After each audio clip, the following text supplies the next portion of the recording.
The flight attendant's voice was sharp. "You need to sit in your assigned seat." 12-year-old Rowan stood still in the aisle, holding on to his boarding pass. He had only asked for a simple seat change to an empty window seat a few rows ahead, but Miss Leora's face was cold, and her tone was firm, as if she thought he had done something wrong. People nearby looked up, sensing tension. Rowan tried again, this time politely, but no one was sitting there, so I said no. Her words cut through the cabin, and she didn't know that the boy's mother wasn't just any. She owned the whole airline, and before this flight was over, she would make sure Miss Leora felt bad about everything she said. Before we start the story, let us know where in the world you're watching from today, and if you like stories like this, don't forget to like, subscribe, and turn on notifications so you never miss a new one. The plane doors had just opened for boarding, and people were slowly making their way down the aisle to their seats. Rowan, 12, was one of them, holding his boarding pass in one hand. He carefully walked, stepping aside to let other people pass while looking for his seat number. When he found it, he paused. His assigned seat was in the middle, squished between two strangers. His heart sank a little. He had always loved sitting by the window and watching the ground disappear beneath the clouds, feeling like he was flying. A few rows ahead, he saw an empty window seat. The person assigned to the aisle seat had already sat down and started reading a magazine.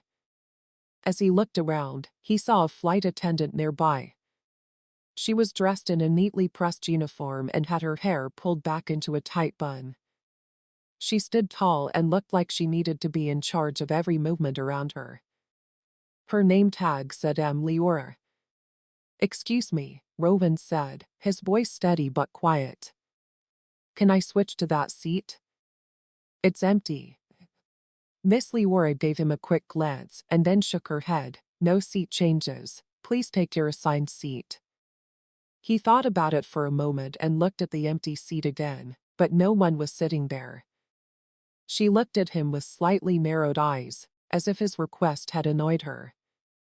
"Passengers are seated according to their boarding pass. If you wanted a window seat, you should have booked one," she said. A man nearby who had been listening looked up from his newspaper.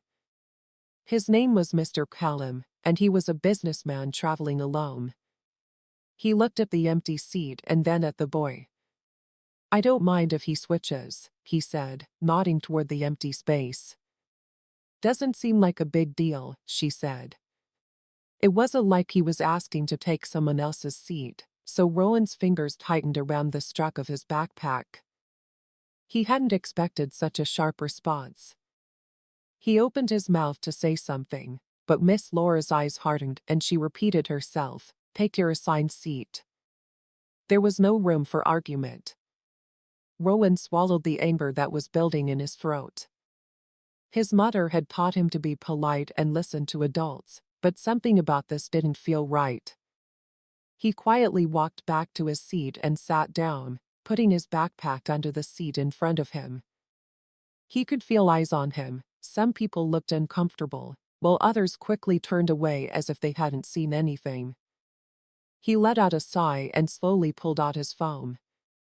He stared at the screen for a moment before typing, "Mom, I asked to switch seats, but the flight attendant refused. She was so rude about it."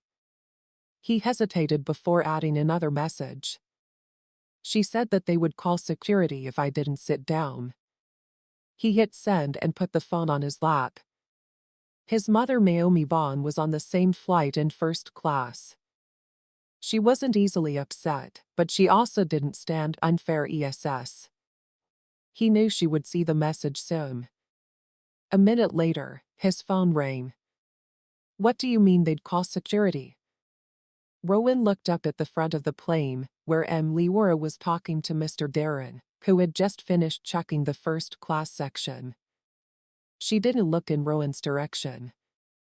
While he was still not thinking about what had happened, another message showed up on his screen. "What's the flight number?" He quickly checked his boarding pass and rushed out the answer. His heart beat a little faster. He didn't know what his mother would do, but something told him that this wasn't even close to over. Rowan's fingers curled around his phone as he waited for her answer. His stomach felt tight from both the embarrassment and the unfairness of it all. He had been polite and asked a simple question, why had Leora looked at him like he did something wrong across the aisle, and Mr. Callum, the businessman who had spoken up earlier, gave Rowan a small nod that wasn't necessary. She didn't have to talk to you like that, he muttered under his breath, shaking his head. Rowan tried to brush it off with a small shrug, but his mind was racing. He had been on many flights before and had never been treated this way. His phone vibrated again, and Naomi Bond told him to stay where he was and not say anything else. I'll take care of it. Rowan's heart started to beat a little faster. He had seen his mother in action before. She was calm and precise, and she never yelled or lost her cool.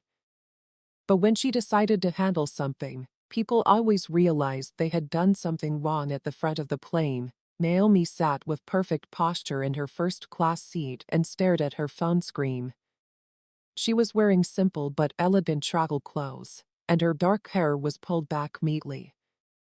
Miss Leora, the flight attendant serving first class, had just put a glass of water on her tray and offered a polite. Naomi looked up, her face calm but her voice heavy with authority. May I speak with the captain? Leora asked, noticing Naomi's sudden change in expression. Naomi gave a single nod in agreement. Yes, there's something happening on this flight that I need to bring to his attention. There was something firm and confident in the way she said it. Leora hesitated for only a second before stepping away and disappearing behind the curtain that led to the cockpit. In the main cabin, Leora kept checking things out as she walked past rows of passengers as if nothing had happened. The way she carried herself made it clear that she didn't think anything bad would happen to her. Rowan was just another passenger she had already written off. She was so sure of this that she hardly noticed when the intercom went off and someone said, Miss Leora, please report to the cockpit immediately. The announcement made the whole cabin quiet, and even Mr. Callum lowered his newspaper and raised an eyebrow. Rowan sat. Even though Miss Leora had been working as an airline worker for years, she had never been called to the cockpit during a flight. It was never a good sign, but she kept a neutral face and adjusted the cuffs of her uniform before making her way to the front. She ignored the curious looks from other passengers and the faint whispers as she disappeared behind the curtain. Back in first class, Naomi took a slow sip of water as the door to the cockpit shut behind Miss Leora.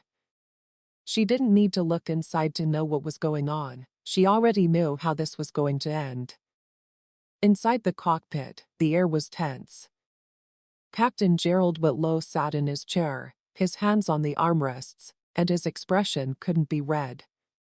Next to him, the co-pilot changed a few settings on the control panel, but his eyes kept flicking to the conversation about to happen on the screen of the in-flight communication system. A senior airline executive named Daniel Vance appeared, his face calm but his tone firm. Captain Whitlow turned to face Miss Leora and said, We've received a complaint about how you treated a young passenger in economy. We'd like to hear your explanation. Miss Leora forced a small smile and kept her posture straight. Captain, I was just following procedure. A boy tried to change seats without permission, and I told him that assigned seating must be followed as per airline policy. The executive on the screen didn't blink. Is that all that happened? She asked herself, feeling a slight shift in her feelings. The air, he asked the question as if he already knew the answer.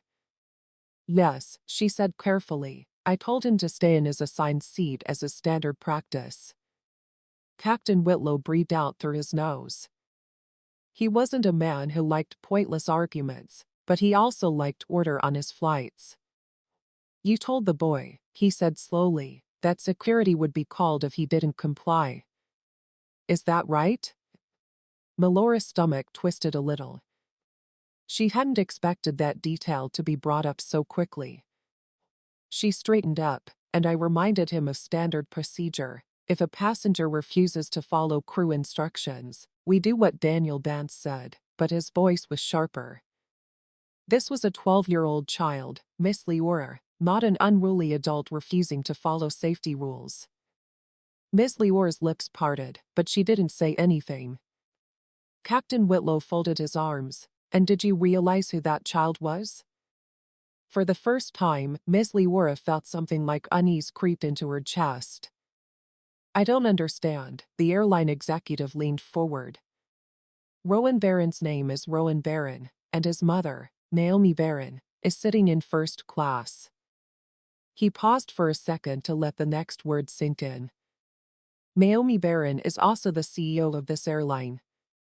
Miss Leora's breath caught in her throat for a moment as she tried to process what she had just heard. Naomi Barron was a name she knew from company-wide emails and news stories about the airline's success, but she had never met the woman in person, and she had just embarrassed her son.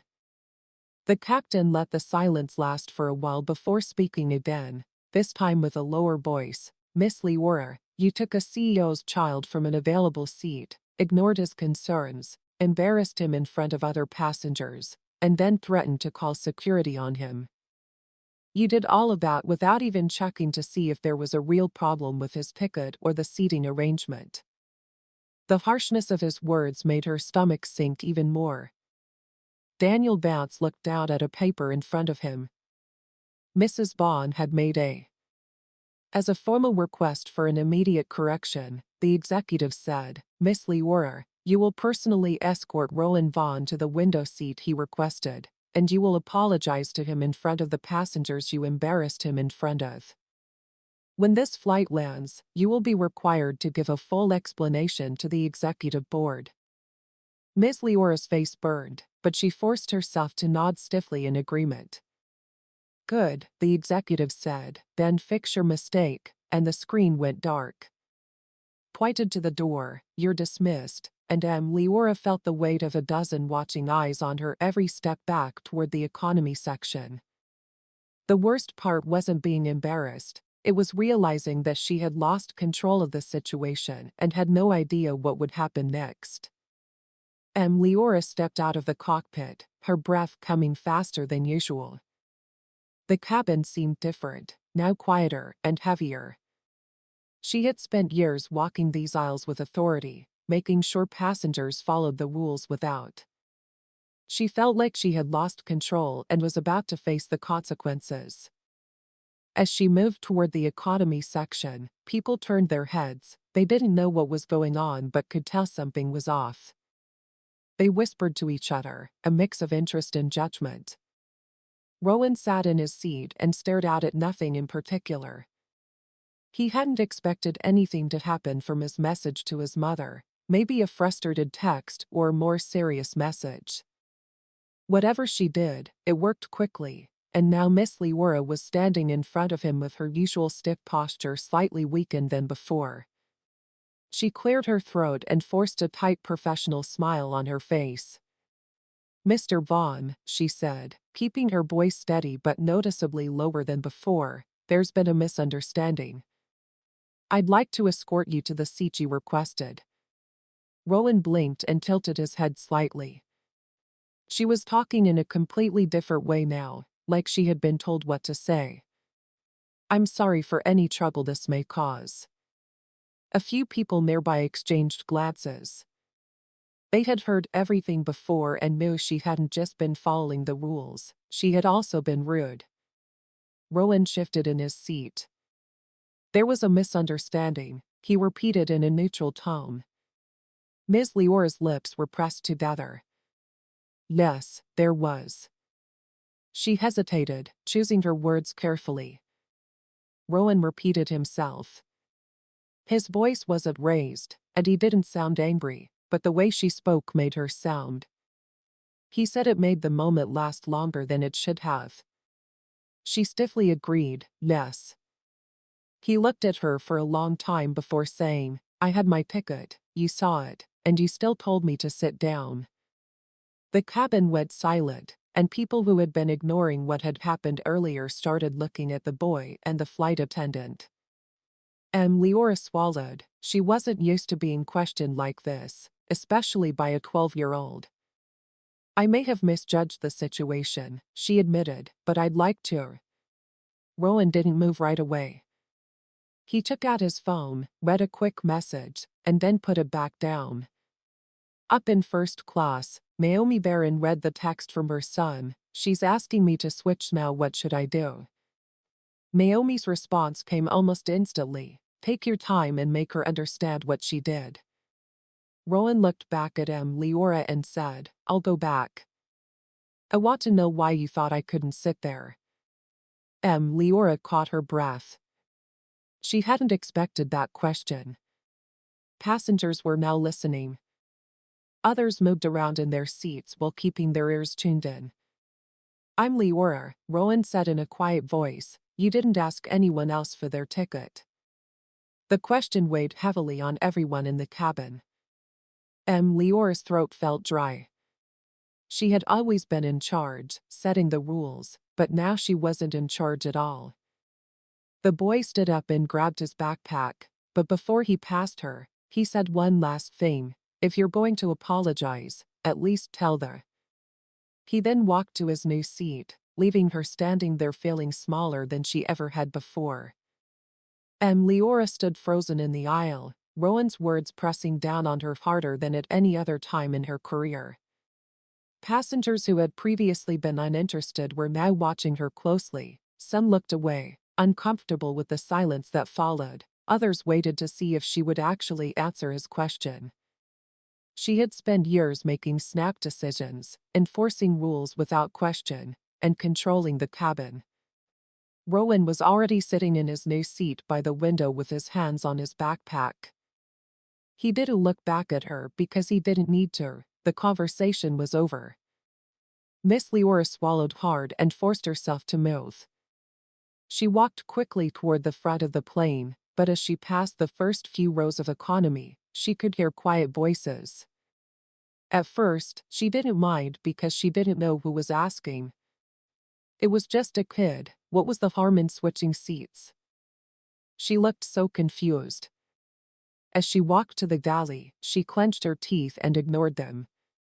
The space was small and out of sight of the passengers, but Mr. Darren, the other flight attendant, was standing there watching her with a knowing look. He had been there when she first fired Rowan and seen how she handled it, and now that he had seen her return alone, his eyes said everything he didn't need to say out loud. That didn't go well, did it? He asked as he casually stirred his coffee. Leora shot him a sharp look. Mr. Darren smirked slightly but didn't say anything else. Instead, he leaned against the counter and tapped his finger on the side of his coffee. I've worked with you for a while now and I've seen how you deal with passengers. You're strict, some might even say too strict, he said. She exhaled through her nose and turned away. I follow the rules, that's my job. Sure, he said, tilting his head. But today wasn't about rules, was it? She asked. Be honest with yourself, Leora. If that passenger had been an adult who looked like they belonged in first class, would you have reacted the same way? She stiffened because she knew the answer before she could say anything. The in-flight phone buzzed sharply, and she jerked when she heard it. Mr. Darren sighed and reached for the receiver, pressing it to his ear. Yes, he listened for a moment, then turned to her with an expression that she couldn't read. It's for you. Her heart rate went up, and she carefully took the phone and pressed it to her ear. Naomi Barron answered the phone in a deep, measured voice. This is Leora, she said, her voice quieter than usual. This is Naomi Barron, she said, Miss Leora. Naomi spoke again after a long pause. I'd like to have a word with you before this flight lands, she said. Miss Leora swallowed, her throat suddenly dry. She understood, and she managed to say it before the line went dead. She slowly put the receiver back on the hook, her hands a little unsteady. Mr. Barron raised an eyebrow. That was bad. Miss Leora didn't respond. She didn't have to. Now that she knew it, her mistake wasn't just an in-flight problem. It was about to become something much, much bigger. Miss Leora stood in the galley, her breath short and her hands still on the phone. The whole plane felt smaller. The normal hum of the engines was drowned out by the pounding in her chest. She had dealt with tough situations before, like demanding passengers, last-minute seat changes, and even full-on emergencies in the air, but this was something completely different. She turned her shoulders back and Mr. Barron watched her to see what she would do, but she didn't say anything. Instead, she walked past him and slowly made her way to the first-class cabin. The walk felt longer than it should have, like each step brought her closer to a conversation she didn't want to have or a confrontation she wasn't ready for. As she walked into first class, she saw Naomi Varon sitting by the window. Her posture was relaxed, but there was something about the way she looked that made her stand out. Miss Leora got a chill because she wasn't just any passenger. She was a woman who was used to making decisions that affected thousands of employees, and now she was in charge of what happened next. Miss Leora stopped next to Mrs. Bond and forced a professional smile as she said, "You asked to speak with me." Naomi turned her head a little, her face calm, but her eyes were sharply focused on Miss Leora as she measured sit. Miss Leora hesitated. "Ma'am, I wasn't asking." Naomi cut her off. Her voice was still low, but that was enough. Miss Leora sat down in the empty seat across from her, folded her hands in her lap, and tried to steady herself. Naomi put her phone on the table next to her and lightly tapped her fingers on it before speaking. "Let's go over what happened earlier," she said. "You denied my son a simple seat change. You spoke to him with an unnecessary level of authority. And then when questioned, you refused to admit any wrongdoing." Leora opened her mouth, but Naomi's eyes held hers. Naomi continued, "I want the truth, not an excuse, not protocol." The truth. Miss Leora swallowed hard. "I misjudged the situation." Naomi didn't blink. "And why do you think that is?" Miss Leora asked. "Because he didn't look like a first-class passenger. I assumed he didn't belong there because I made a decision before I even looked at his ticket." The truth was heavy on her tongue, but she couldn't say it. "I was just following seating policy," Naomi said instead. "Are you, Miss Leora?" Naomi leaned back and tilted her head. She forced herself to look at him even though she felt like she was falling deeper every second. What if another child had asked you that question while sitting with their parents in first class, dressed differently and more familiar with the space? Would you have reacted the same way? The question sent a chill down her spine. "I'm Leora," she stumbled and could feel her heartbeat in her throat. Naomi didn't push any further. She picked up her phone, tapped it a few times, and then turned the screen toward Miss Leora. It was an internal email, a direct. Naomi put the phone down and said, "Effective immediately, you're being placed under review for conduct. When this flight lands, you'll be escorted to a meeting where you'll explain your actions in detail." Mrs. Von Ey's stomach dropped, and Naomi stopped her by raising a hand. "You don't need to defend yourself to me. You'll have a chance to explain yourself to the people who sign your paychecks," she said. The finality of it hit her like a punch in the gut. Naomi asked Leora, "Is there anything you'd like to say before we land?" Leora's lips parted, but no words came out because she wasn't making the rules anymore. She was being held responsible. Leora sat stiffly in her first-class seat, her hands clasped tightly in her lap.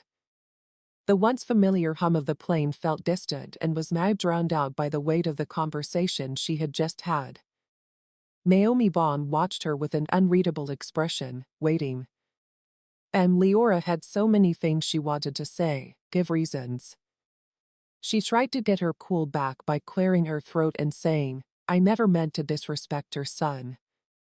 Naomi tilted her head slightly and repeated, I never meant to. Leora swallowed and felt her palms dampen. I only meant that I was.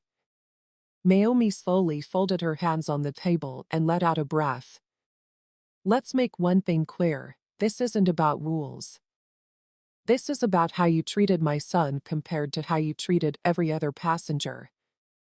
You didn't question anyone else about their seat, just him. Leora looked away for a moment, but she couldn't get away from the conversation, she was stuck in it. You judged him before you even checked his ticket, didn't you? Naomi asked, her voice still calm and unshaken. Miss Leora felt something deep in her stomach. She wanted to say it wasn't true and that it was just following the rules, but she knew Naomi Varon wasn't the type of woman you lied to, so she nodded a little. Naomi sighed, not in anger or satisfaction, but as if she had expected that answer. Then you understand why this is happening, she said. Naomi picked up her phone and typed out a message. When this flight lands, you'll be escorted to a meeting where you'll have a chance to explain yourself to the board and… Mrs. Varon, I've worked for this airline for 10 years, made Leora's stomach drop. Naomi put down her phone and said, then you should have known better. The words hit her harder than she thought they would. She opened her mouth to respond, but Naomi was already turning her head toward the window, signaling that the conversation was over. Leora sat still for a moment, then slowly stood up. She had to leave the most embarrassing conversation of her career behind her as she walked back toward the galley.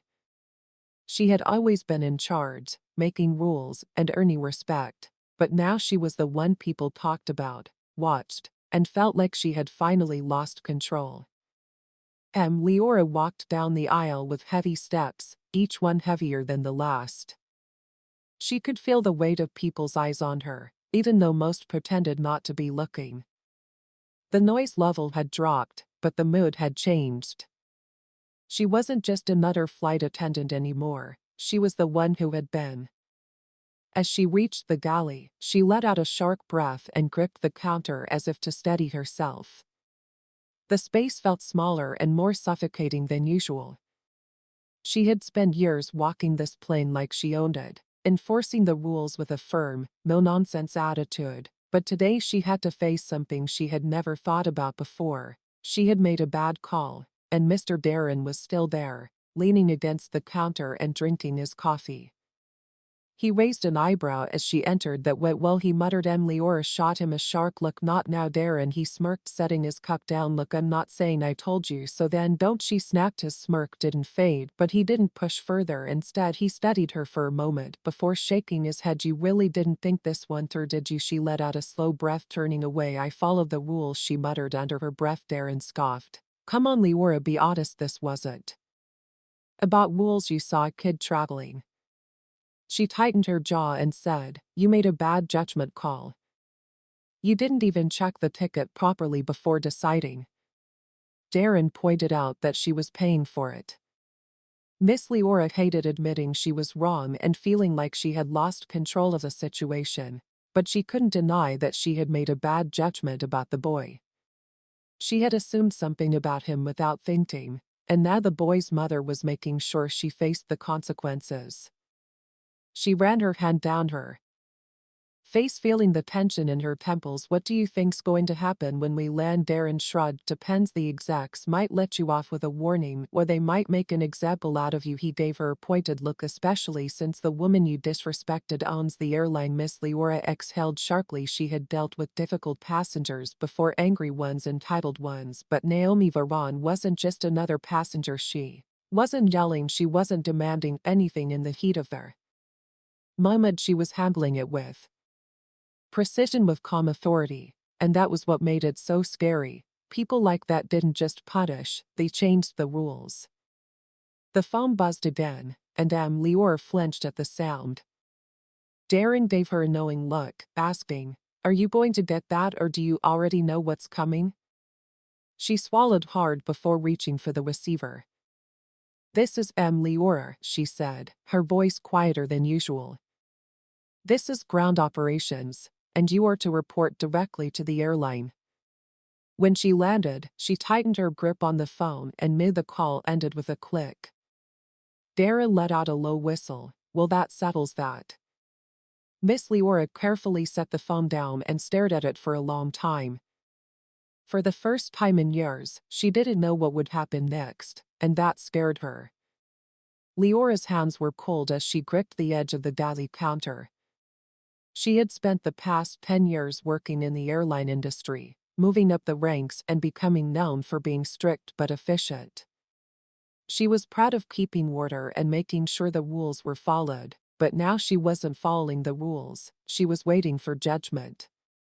Darren stood across from her with his arms folded and looked at her with mild amusement. He wasn't usually sympathetic, and he wasn't about to start now, so he asked her, "What's your plan?" Miss Leora took a deep breath and straightened her uniform. "I'll explain myself," she said, though her confidence seemed forced. "I'll tell them exactly what happened," she said. Darren gave her a slow nod.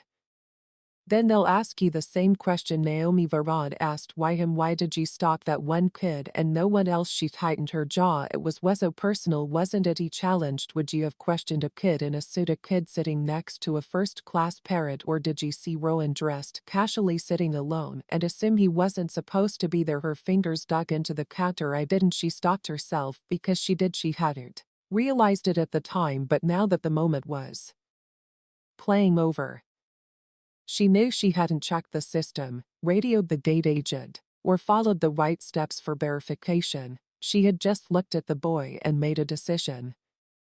Darren took a short breath and looked at Leora. "I don't think you're a bad person," he said, pointing to the cabin. "This is one of those moments that people will talk about, passengers will remember, and Naomi Varon," he said, shaking his head. "She's not just going to let this go." Leora stared down at the counter. She had been so sure of herself before, sure that she was just doing her job, but now that she thought about it again, she saw it for what it really was. A child had politely asked to move to an empty seat, and she had made him feel like he was a problem by ignoring him, making him feel bad, and threatening to call security for something that any other passenger could have asked for without any problems. Her stomach hurt, and she turned to look through the small window that separated the galley from the main cabin. From where she stood, she could just barely make out Rowan in his new seat. He was quiet, not smirking or gloating, not drawing attention to himself. He just sat there staring out the window, completely at peace, as if he had known all along that things would be okay.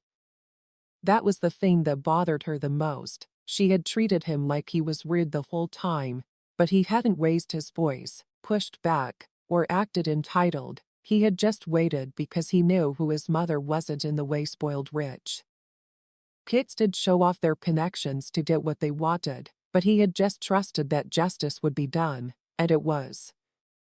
Miss Leora swallowed and looked over at the first-class section.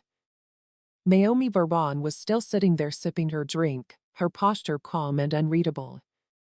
She had done what any mother would do. She had defended her son, but she hadn't had to raise her voice. That was what made it worse. If Naomi had yelled or stormed to the economy and demanded Miss Leora be fired, it would have been easier to fire her as in. Instead of overreacting, she had dealt with it calmly, only speaking up when necessary and making clear decisions that had real effects. Now Leora was holding her breath, waiting for what would happen next. The intercom went off, and it said, "Ladies and gentlemen, we are beginning our descent. Please ensure your seat belts are fastened and tray tables are in their upright positions. We will be landing shortly." The finality of the announcement made Leora's stomach twist. The flight was almost over, and when those wheels. She didn't know if she would ever work on another plane again. As the plane started to descend, the cabin shifted a little, pushing people back into their seats. The usual routine started. Flight attendants walked through the aisles checking seat belts and tray tables to make sure everything was in order before landing. Leora moved on autopilot, her hands mechanically adjusting overhead compartments while people asked last-minute questions. Her mind wasn't on the landing. Every second that went by brought her closer to the unknown. She had dealt with problems in the air before, like difficult passengers, emergency diversions, and situations where people wouldn't behave that needed security to step in, but she had never been the problem herself.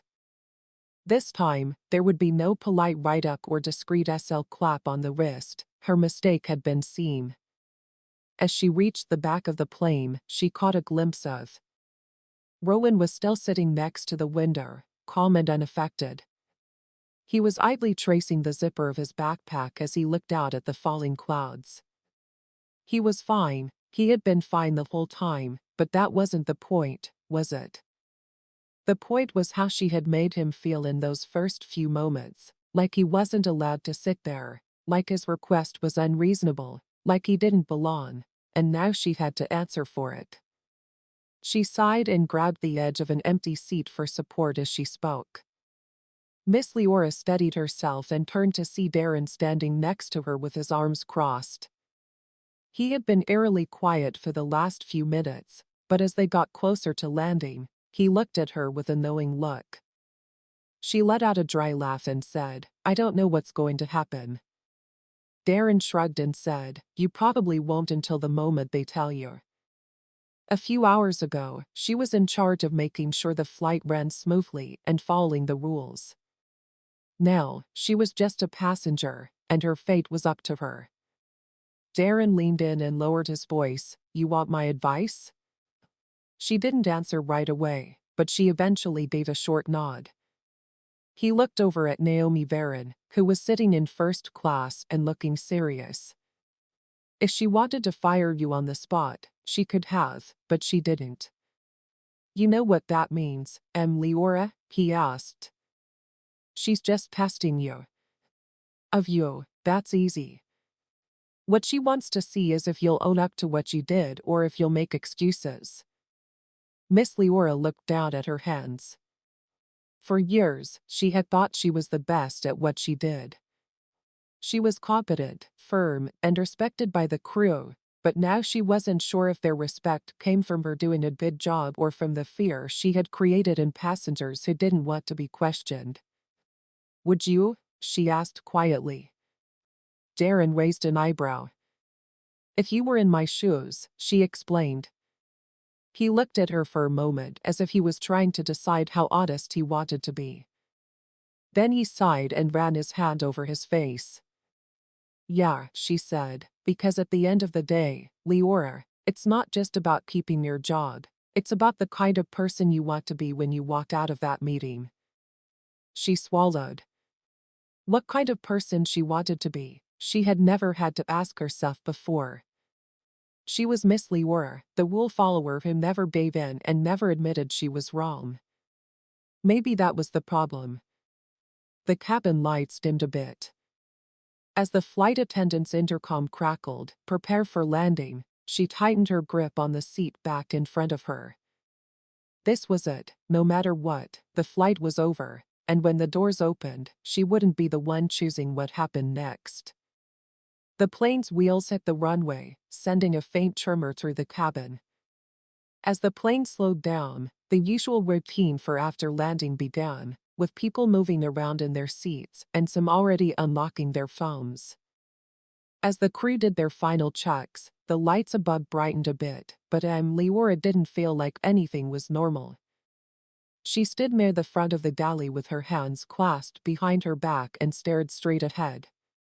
The reality of landing hit her like a weight pressing down on her chest. She had been dreading this moment for an hour, and now it was here. The doors hadn't even opened yet, but she already knew what was waiting for her on the other side. Darren walked up next to her, standing casually with one hand against the wall.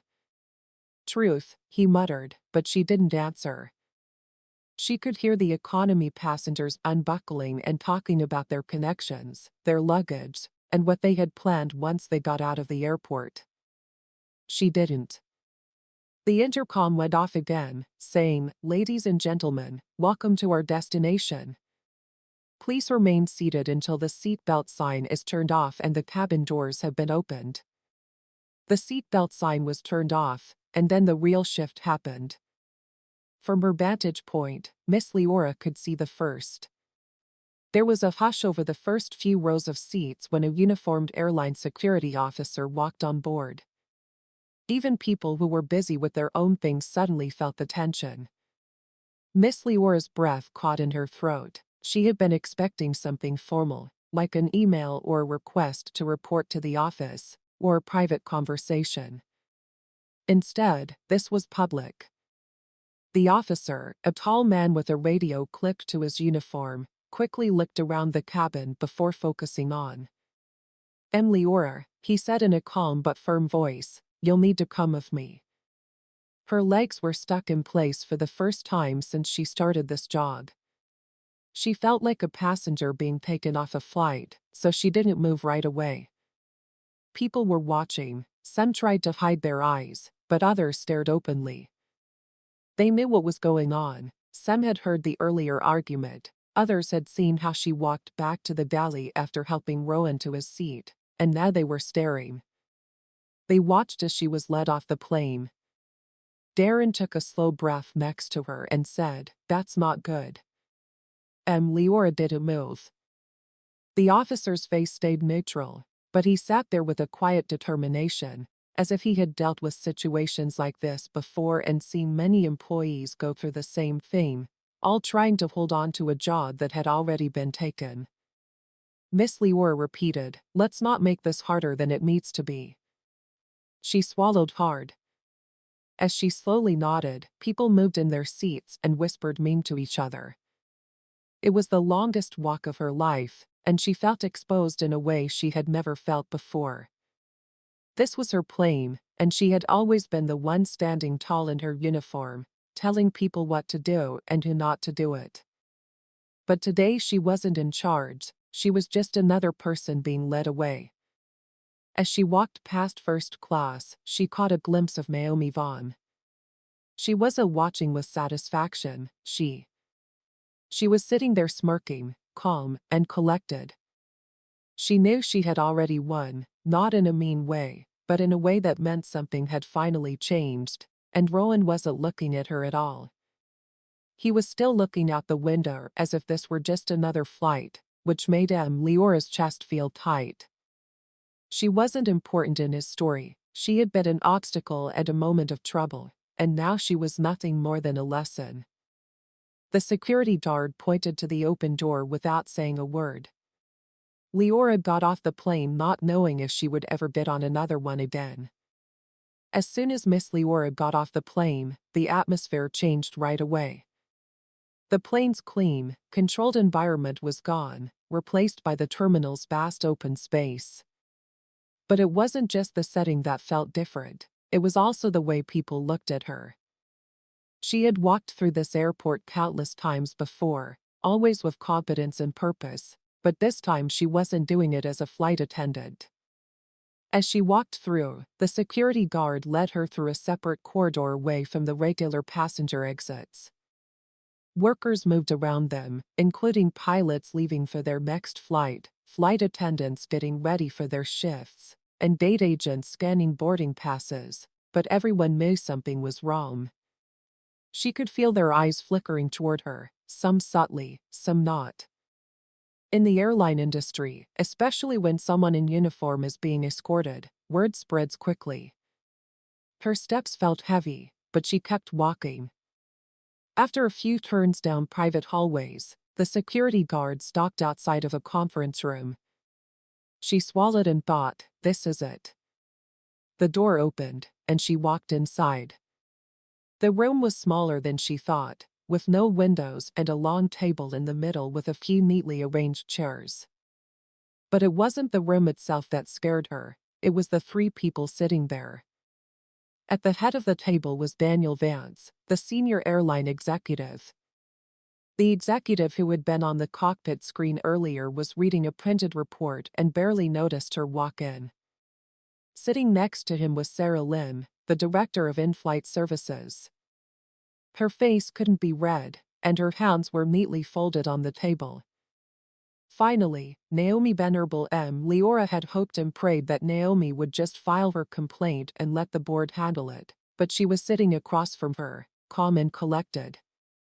M. Leora's stomach was twisting as Daniel Van finally looked up and pointed to the chair across from her. "Take a seat, Miss Leora." She hesitated for only a second before moving forward. She sat down and adjusted her uniform out of habit, but the professional polish she had worn for years now felt pointless. There was a long pause in the conversation, and then Daniel put down the report. He didn't raise his voice. He didn't need to tell us exactly what happened on that flight. Miss Leora took a sharp breath and carefully chose her words. "I was enforcing seating policies," she began. "A young passenger asked to switch seats, and I told him that he couldn't. That wasn't allowed." Danny Locke's expression didn't change, and Sarah Lynn tilted her head slightly. "Did anyone else ask to change seats?" Melora's throat felt dry, and she knew what they were talking about. She had singled out Rowan. "I didn't question any other passengers," she admitted. Naomi finally spoke, and that one word made Melora's stomach drop. Naomi wasn't mad or trying to get a dramatic apology. She just wanted the answer, the real answer, and that was the worst part. For the first time, Miss Leora had to say it out loud. She looked down at her hands and then back up again. "I misjudged him," she finally said. There was silence. Naomi leaned forward a little and looked directly at her. "Why did you misjudge him?" Naomi asked. Miss Leora felt like she was sinking. She could lie and say she was just being strict, that she had no bias, and that it was just a bad misunderstanding. But everyone in the room already knew the truth, so she swallowed hard and forced herself to face it. Because of the way he looked. Naomi sat back and let out a soft breath. "There it is," Daniel said. "You do understand that this isn't just a minor complaint, right?" Naomi asked.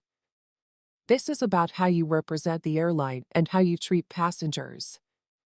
This is about an employee making an assumption without checking the facts." M. Leora nodded weakly. "I understand." Sarah Lynn shifted a document toward her. "We have statements from passengers who witnessed the exchange. Some described your tone as..." Miss Leora clenched her hands together. She had spent her whole career thinking she was fair but firm, but today she realized something horrible. She hadn't been fair at all. Naomi's voice was softer now, but just as controlled. "My son didn't need special treatment, Miss Leora. He didn't need a free upgrade or priority service. He just needed to be treated like everyone else," she said. "That's the problem." Miss Leora's heart was pounded. Daniel and Naomi exchanged a glance. Before turning back to her and telling her, "You've been placed under review effective immediately." He also said, "For now, you are suspended from all flights. The final punishment will be decided after this hearing." Miss Leora's breath hitched. She knew it was coming, but hearing it out loud made it feel real. Daniel stood up and gathered his papers. "You'll be notified within 72 hours about our decision." Sarah Lynn closed her folder. "If you have anything else to say, now is the time." And Leora hesitated. "What have you to say?" She had spent years following rules and thought she was doing a good job, but now she saw it from the other side. The way she had talked to Rowan and how easily she had fired him wasn't just one mistake. It was a sign of something deeper, and the only thing she could do now was own it. She looked directly at Naomi and said, "I'm sorry." She didn't say it because she had to or because it would save her career. She said it because she really meant it for the first time. Naomi Barron didn't say anything right away. She just watched M. Leora with a steady expression as if she. Miss Leora held her breath. She had said the words, but they didn't seem important in light of everything that had happened. Would they even matter? Daniel Vance looked at Naomi and then back at Miss Leora. "You're sorry," he repeated, as if testing the words. "Yes," she answered firmly. Sarah Lynn tapped a pen against the table and asked, "What exactly are you sorry for, Miss Leora? Are you sorry because you were caught or because you now know what you did was wrong?" Miss Leora's stomach turned. She had spent her whole career as someone who never gave up, never apologized unless they had to, but for the first time she wasn't thinking about herself. She was thinking about how Rowan had looked at her, not angry or frustrated, but with calm confidence. She was thinking about how she had dismissed him without even checking his ticket, how easily she had done it because of who she thought he was. She stood up straighter and said, "I'm sorry because I made a decision based on an assumption because I was rude to a young passenger when I should have taken a moment to check what was going on." Sarah nodded as if she was happy with her answer. "Good," she said, "because if your apology was just about your job, it wouldn't mean anything." Leora swallowed. Of course she was afraid of losing her job. But that wasn't the only thing that was bothering her right now. What she had done to Rowan wasn't just about policy, it was about how she saw people and how she had. Naomi finally leaned forward a little and put her hands on the table. "What will you do if you're allowed to return to work?" she asked. Miss Leora blinked. She hadn't expected that question at all, and for a moment hope flickered. She was still suspended, and the review process was still going on, but Naomi's question meant something. It meant that this might not be the end. She slowly breathed in, "I'll be better," and said, "I won't make snap judgments or let my own judgments decide how I treat others. A passenger, and if I have to enforce a policy, I'll do it the same way for everyone, no matter who they are." Naomi carefully studied her. She had every right to want her fired and to make sure Miss Leora never worked for the airline again, but Naomi wasn't angry or just looking for punishment. She was looking for change. Finally, Naomi sat back and said, "We'll see." It wasn't a yes or no, but it was something Daniel stood for. He took out his papers and said, "We will let you know within 72 hours about your final status with the..." At that point, Miss Leora stood up and nodded. For the first time, she didn't feel defensive or like she needed to argue or push back to protect herself. She turned to Naomi and quietly said, "Thank you." Naomi gave her a small nod but didn't say anything else. The meeting was over, and Miss Leora walked out of the conference room feeling both lighter and heavier. The airport was still busy with people rushing to their gates. For years, her world had been families reuniting and employees moving in and out of terminals. She didn't know if it would still be, but for the first time, that uncertainty didn't feel like a punishment, it felt like a lesson. As she walked toward the exit, she pulled out her phone and scrolled through messages. Most of them were from coworkers asking what had happened, but she ignored them. Instead, she did something she had never done before. She opened her Airline's internal app and looked for diversity and inclusion training for. She had thought she knew everything there was to know about dealing with customers for years, but today she learned the most important lesson of all, and she wasn't going to make the same mistake again, whether she got her job back or not. Leora walked out of the administrative offices and saw the airport terminal stretching out in front of her like a world she wasn't sure she still belonged in. She had walked these halls for years wearing her uniform with pride, thinking she was in charge of everything in her domain, but today she wasn't in charge of anything. She moved toward the staff exit, where employees usually came and went according to the steady hum of airline operations. She wasn't going to another flight or getting ready for another shift, she had nowhere to go. In her mind, she kept going over what had happened, Rowan's quiet confidence, Naomi Vaughn's sharp but measured words, the silence in that conference room when she finally admitted what she had done, and the first time she saw herself from the outside. Outside, she saw herself yelling at a boy that he couldn't move to an empty seat. She didn't give his request a second thought and told him she would call security, not because he was being a bother, but because she didn't want to be questioned. Her hands were clenched. She was sure that she was following the rules and had the right to make that call, but being sure never meant she was right.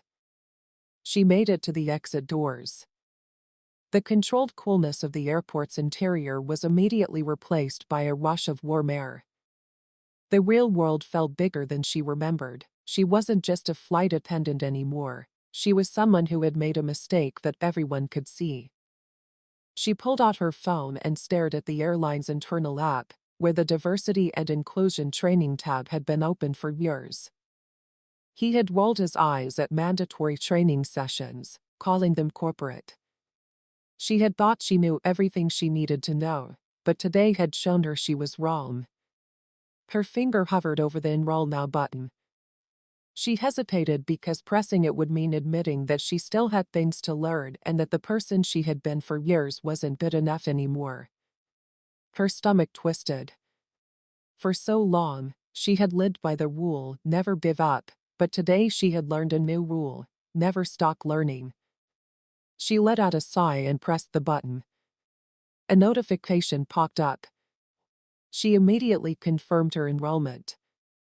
It was a small thing, but it made her feel in charge again for the first time all day. She looked around the employee parking lot for familiar faces.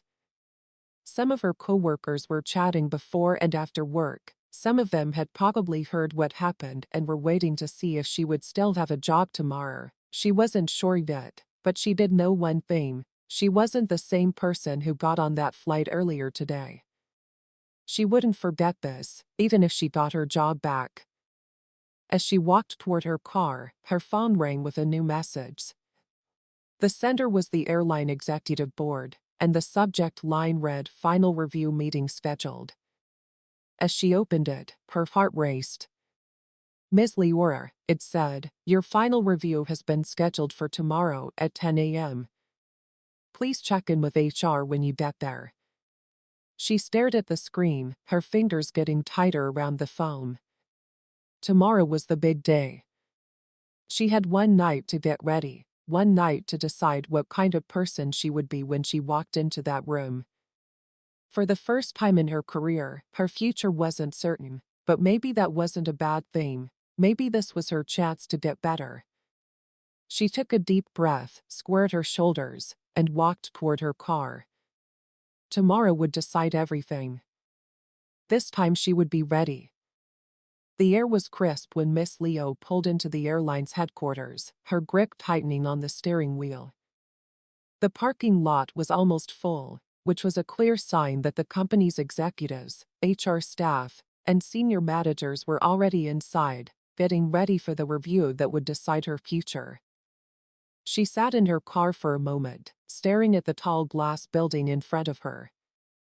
She had walked through those doors so many times before, feeling confident, in charge, but today she wasn't in charge. She had spent the night going over everything in her head, going through every possible outcome. She knew she could say she was just following the rules, try to defend herself, push back, and insist that she was being treated unfairly, but she also knew that wasn't the truth. After everything that had happened, she owed herself, Rowan, and every other passenger she would ever talk to, honesty. She took a deep breath, grabbed her bag, and stepped out of the car. As she got out of the car and into the building, the receptionist greeted her with a neutral nod. There was no warmth or polite small talk, just a simple professional acknowledgement. Everyone knew she was being led to the conference room on the third floor, which was a cold, windowless room reserved for serious internal reviews. When she got there, the door was already open, and the same faces from yesterday were sitting at the long conference table: Daniel Vance, Sarah Lynn, and Naomi Barron. However, Naomi wasn't just an observer yesterday, she was running the meeting when it hit me. Miss Leora. Naomi wasn't just a worried mother filing a complaint. She had been watching, judging, and deciding that this wasn't just about punishment, it was about whether she was worth keeping at all. "Miss Leora, please have a seat," Daniel motioned to the empty chair across from them. She sat down with her hands in her lap and her back straight, even though her stomach was twisting inside. Sarah Lynn folded her hands. "We've gone over all the reports from the flight, including—" Naomi didn't say anything, but her eyes never left Miss Leora's as she swallowed and said, "I understand." Daniel leaned forward slightly. "Before we move forward, we want to hear from you. What is your perspective on what happened?" This was the moment that would decide everything. She could lie and make up a story about miscommunication and misunderstood intentions. She could say she was under a lot of stress and hadn't meant for things to get worse the way they did. She took a deep breath and looked them both in the eyes. "I was wrong," she said. "I misjudged a passenger." There was a brief silence in the room. "I made an assumption before checking the facts, and in doing so I embarrassed a young boy and made him feel like he was less important than the other passengers." Daniel and Sarah looked at each other, but neither spoke. Naomi, on the other hand, studied her carefully and asked, "Why did you do that?" Her stomach clenched, but she didn't give in. "I saw a child traveling alone in economy and assumed he wasn't." It hurt her to say it out loud because she knew it was true. Naomi didn't say anything, but Naomi did say, "Do you understand why that's a problem?" She answered right away, "Because it means I wasn't treating all passengers equally. It means I failed to do my job fairly. It means I contributed to an experience that never should have happened." The room was silent again, but this time it felt different. Sarah Lynn finally spoke up. "During her time working for this airline, you were known for being professional and having the ability to deal with difficult passengers, emergencies, and last-minute changes with ease. However," she tapped her fingers against the table and said, "we've also received complaints about your strict enforcement of policies without considering individual circumstances. Some passengers have described you as overly harsh." Miss Leora's hands curled slightly. She had always been proud of being a strict enforcer of the rules, but now she saw. Naomi said in a steady voice, "The problem isn't just following the rules. It's about knowing when to enforce them and when to use discretion." Rowan wasn't breaking any safety rules. He wasn't causing a problem. He was just asking for something reasonable, and instead of listening to him, you shut him down right away. Leora nodded. "I understand that." Naomi tilted her head slightly. "Do you guess?" Daniel leaned back in his chair and looked at Naomi again. He finally let out a sigh of relief and turned back to Miss Leora. "Here's what we've decided." The air felt thick and stretched longer than it should have. "You are being placed on a 4-week unpaid suspension. You will be required to complete bias and customer relations training, and after that, you will be reassigned to a lower-ranking position for a 6-month probationary period." Miss Leora's breath hitched a little. She wasn't losing her job, but she wasn't keeping it either. She had spent years working hard to get to this point and earned the respect of her coworkers. Now she was being put down and had to start over. Sarah Lynn leaned forward and said, "If you decide to return after your probation, you will have the chance to reapply for your previous role. But make no mistake, this is your final warning. If we receive another complaint like this, your employment will be terminated immediately." Miss Leora nodded.